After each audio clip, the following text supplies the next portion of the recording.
Relationship advice. Update. My 25 male, now ex-girlfriend, 22 female, cheated on me with my now former best friend, 24 male. This has been a pretty horrible week. This guy has been like a brother to me since freshman year in college. He was dating this girl, 23 female, as well, and she is the one who found out and told me. We've hung out a fair bit as couples, and honestly, I never noticed anything besides the usual banter. It's the worst betrayal I can imagine. And since I found out, I feel like I've been walking underwater since. His girlfriend discovered it when she saw he was getting multiple Snapchats from my girlfriend while he was asleep, well after midnight.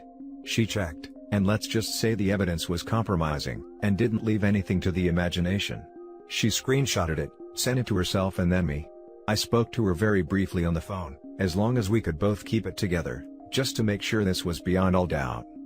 After that, I sent the screenshot to my girlfriend as well as my friend, told them it was over, and then blocked both their numbers. Neither has made the effort to reach out, which suggests to me it was likely they weren't just screwing and probably intended to break up with us eventually and get together. A masochistic part of me wants to know details, but I think it's best I don't. I imagine his girlfriend also handled things on her end. We're living under some pretty tough COVID restrictions, so there's not a lot I can do to take my mind off things right now. I just work and spend time in my own thoughts. I am probably lucky that I didn't live with my girlfriend yet. It was something I was thinking of bringing up with her ironically. I've told one other friend about this over the phone, but that's it. Haven't even told my parents yet. They love my friend like a son, and it's not a conversation I want to have, because I'd basically be admitting I'm an idiot who can't tell when two of the closest people to him are screwing him over. His ex sent me a text the other day, and asked if I could come over and talk.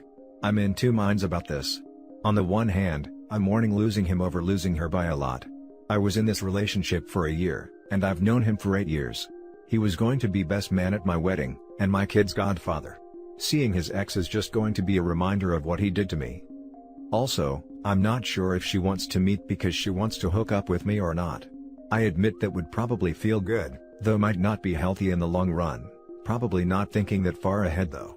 On the other hand, if there's one person I feel I can bring myself to let my guard down with, it's probably her, because she is likely feeling the same thing. I want someone to express my grief to without feeling pathetic. What should I do? What are the pros and cons of going over to see this girl? Now for the top advice, before reading the updates. I don't necessarily think that going to see her would be that bad of an idea. It doesn't have to be for a hookup. I think you need someone to share in your grief right now. This could be good for you. Is it bad that the more I think about it, the more I actually want something physical to happen? That's not necessarily a bad thing either. You're hurt and want comfort. If both of you are up for it, then I see no issue. However, make sure you're not doing it out of spite for both of your exes, because that will only lead to confusion and possibly hurting both of you all over again. But if you both just want to fool around, then there's no harm in that. I don't really get the spite thing. Clearly neither of them care about either of us in the slightest, so us screwing wouldn't make a difference to them. I can't believe I'm saying this, but I want to do it just so I can feel more like a man again. Hooking up with the ex would be good revenge, and probably a good distraction, and who knows, maybe you guys would get along.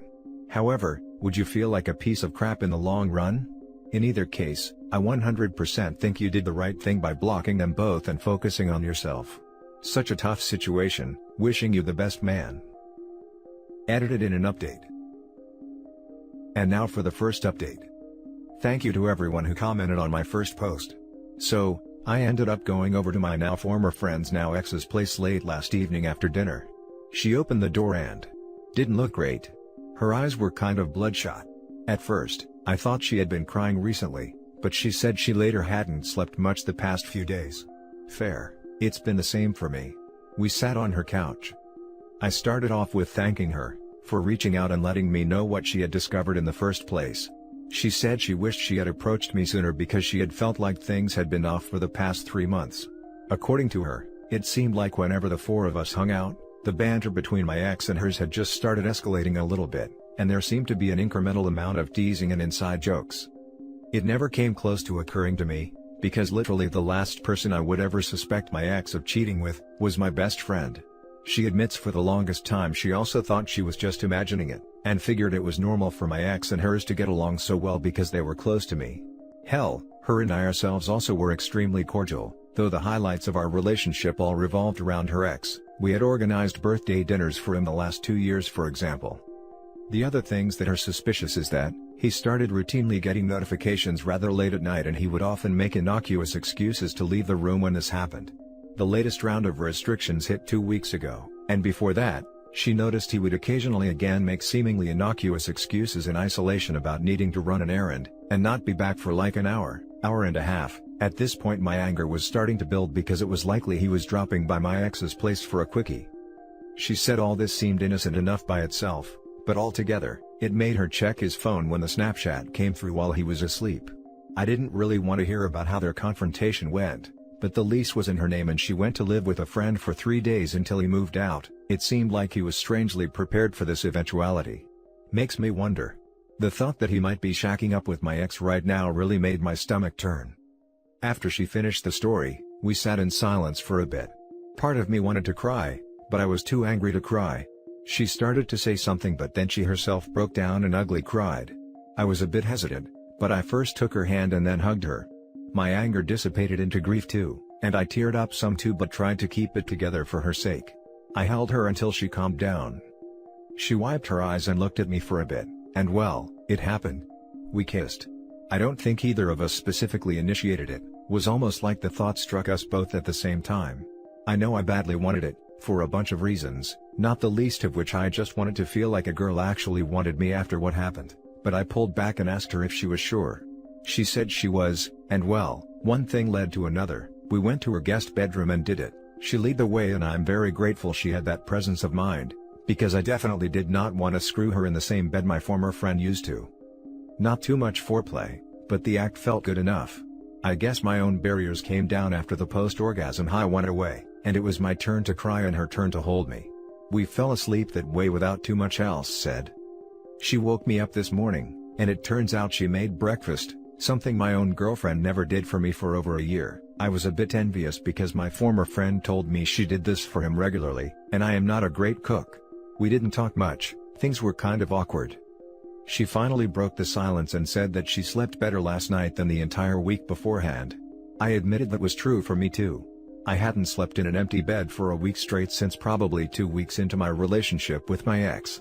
There was probably a lot more to say, but honestly, I really didn't know where to begin. I just wasn't processing anything. She just moved her chair next to mine and held my hand while I finished eating. Once I finished, she attacked me again and we ended up back in bed.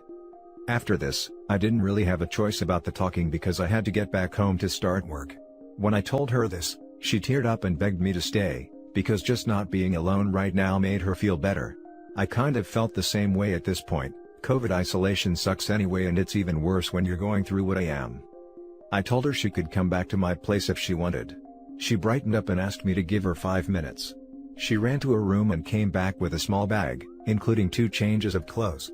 I noticed it and looked at her. She asked me if I was okay with it. I said okay without really thinking. We went back. I had a Zoom meeting for work at my desk in my bedroom, while she read in my living room. She isn't working right now. I came out for lunch and she kissed me, and while I was heating up some leftovers for us to eat lunch, she hugged me from behind with her chest pressed against my back. I won't lie, it just felt good. I don't know what else to say about it besides it felt good.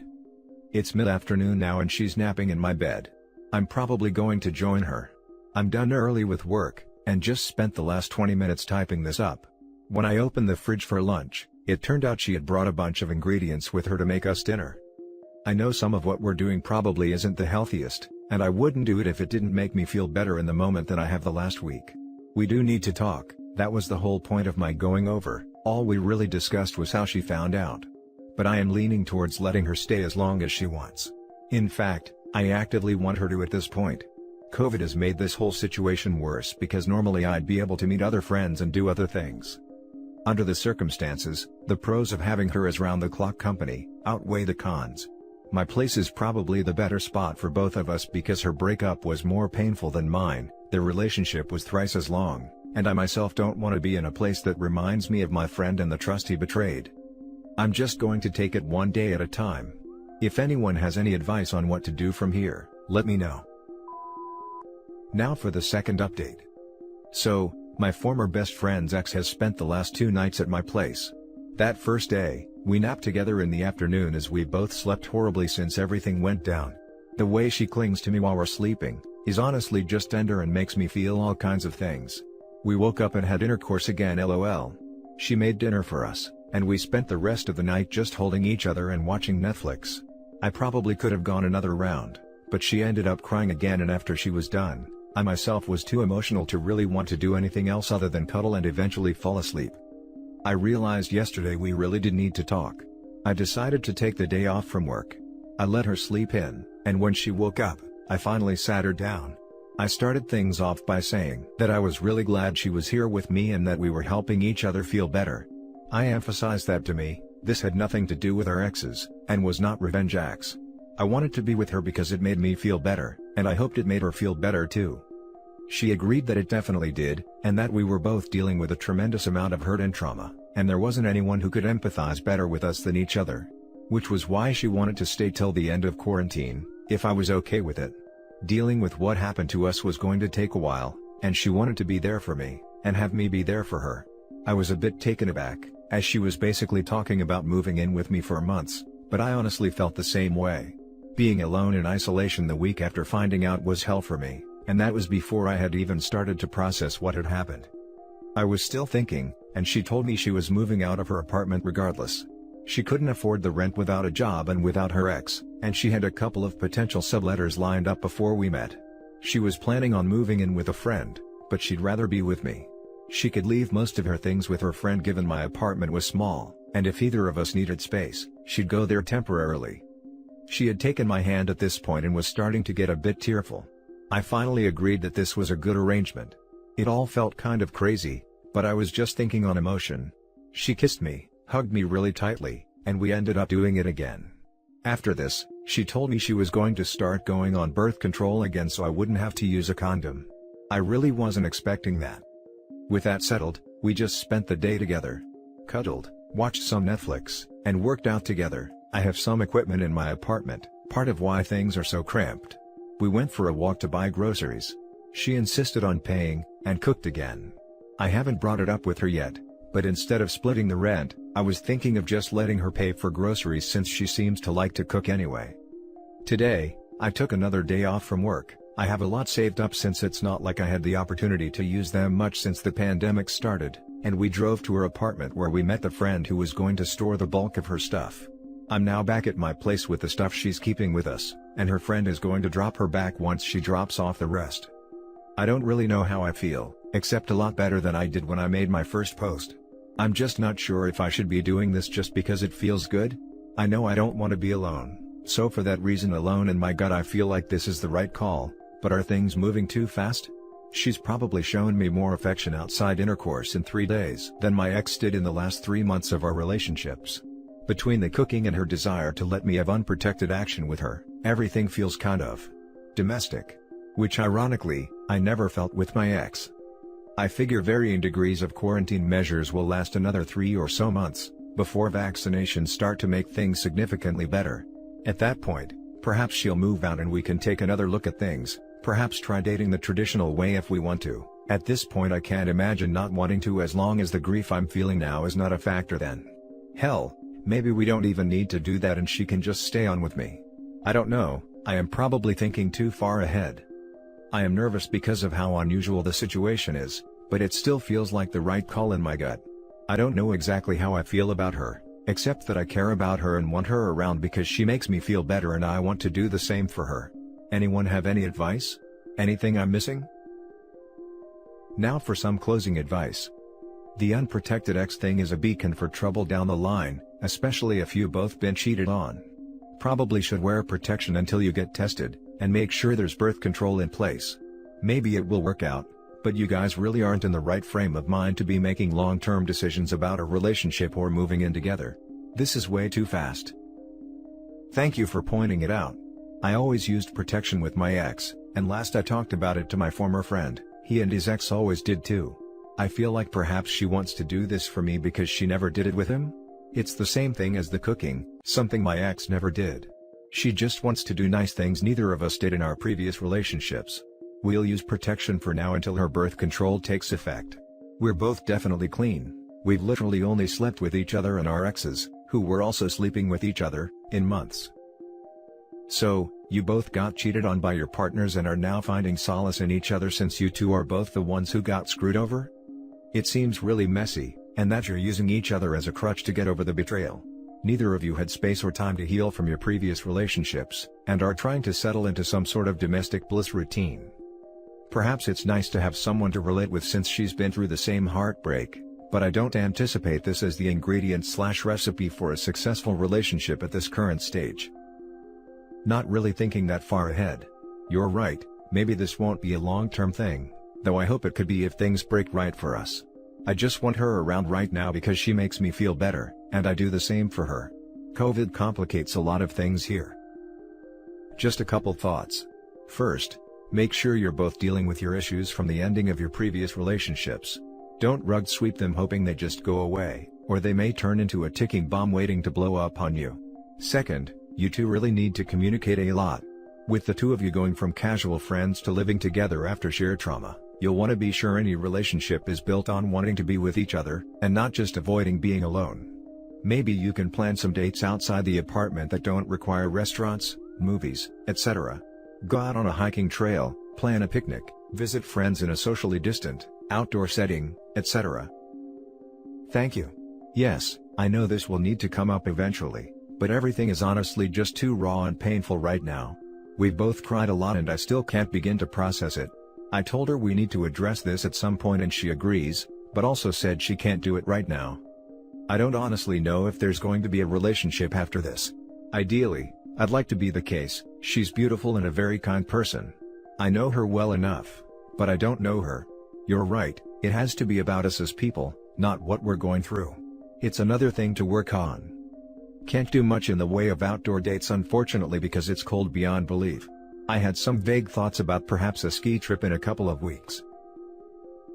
And that's it for this video guys. If you have thoughts to share, leave a comment below.